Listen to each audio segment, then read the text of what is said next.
Tindakan penganiayaan yang dilakukan anak Ketua DPRD Kota Ambon berinisial AT dalam kurung 25 terhadap RRS hingga berujung meninggal dunia masih menyisakan segudang tanya.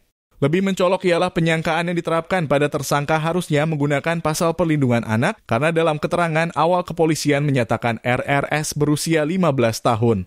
Hanya saja tersangka malah dijerat menggunakan pasal 351 ayat 1 dengan ancaman hukuman 7 tahun penjara. Menanggapi itu, Kabid Humas Polda Maluku, Kombes Pol M. Roem Ohoirat mengungkap berdasarkan dokumen kependudukan yang didapatkan dari keluarga korban lahir tanggal 8 Mei 2005.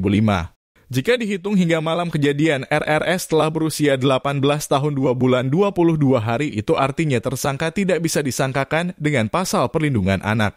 Untuk itu, jika ada yang bertanya kenapa bersangkutan dikenakan pasal itu, jawabannya soal umur yang tidak memenuhi lagi. Diberitakan tersangka ditahan 1 jam setelah kejadian dan berada di rumah tahanan dalam kurung Rutan Polresta Ambon.